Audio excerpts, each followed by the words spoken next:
राज्यात महायुतीचं सरकार स्थापन झालं, त्यानंतर मंत्रिमंडळाचा विस्तार आणि खाते वाटप देखील जाहीर झालं। यातच विधानसभेचं हिवाळी अधिवेशन देखील पार पडलं।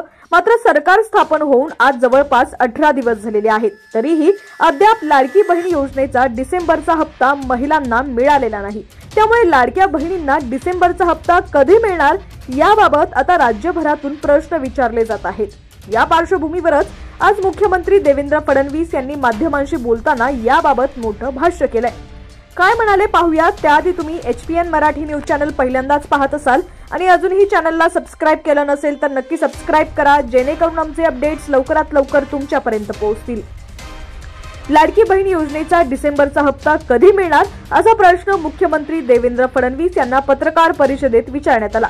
यावर बोलताना देवेंद्र फडणवीस यांनी सांगितलं की लाडकी बहीण योजनेचा डिसेंबरचा हप्ता पुढील 7 ते 8 दिवसात देण्यात येणार आहे। दरम्यान विधानसभेच्या निवडणुकीत महायुतीच्या नेत्यांनी लाडकी बहीण योजनेच्या माध्यमातून लाभार्थी महिलांना देण्यात येणाऱ्या 1500 रुपयांच्या हप्त्यात वाढ करून 2100 रुपये करण्यात येतील अशी घोषणा केली होती। मात्र आता सरकार स्थापन होऊन एवढे दिवस झाले तरी लाडक्या बहिणींना डिसेंबरचा हप्ता मिळालेला नाही। यातच डिसेंबरचा हप्ता लाडक्या बहिणींना 1500 रुपये मिळणार की 2100 रुपये मिळणार हे देखील अद्याप स्पष्ट करण्यात आलेलं नाही। डिसेंबरचा हप्ता कधी मिळणार आणि नेमका किती मिळणार याबाबत लाडक्या बहिणींमध्ये संभ्रम असल्याचं पाहायला मिळतंय। दरम्यान मुख्यमंत्री देवेंद्र फडणवीस यांनी विधानसभेमध्ये विविध विषयांची माहिती देताना लाडकी बहीण योजनेसंदर्भात महत्त्वाची घोषणा केली आहे। विधानसभा निवडणुकीपूर्वी राज्य सरकारनं अनेक योजना जाहीर केल्या होत्या। या योजनांची पूर्तता करण्यासाठी 35,000 कोटींच्या पुरवणी मागण्या सादर करण्यात आल्याची माहिती देवेंद्र फडणवीसांनी दिलेली आहे।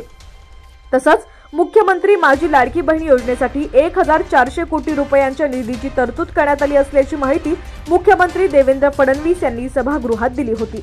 विधानसभा निवडणुकीदरम्यान महायुतीनं लाडकी बहीण योजनेची रक्कम 1500 वरून 2100 रुपये करणार असं आश्वासन दिलं होतं। निवडणुकीनंतर महायुती सरकार पुन्हा सत्तेत आल्यानंतर 2100 रुपये कधीपासून मिळणार याची चर्चा सध्या सुरू आहे। मात्र या संदर्भात बोलताना मुख्यमंत्री देवेंद्र फडणवीस यांनी निवडणुकीत जी आश्वासनं दिली आहेत ती सर्व आश्वासनं पूर्ण करणार असल्याचं स्पष्ट केलं होतं।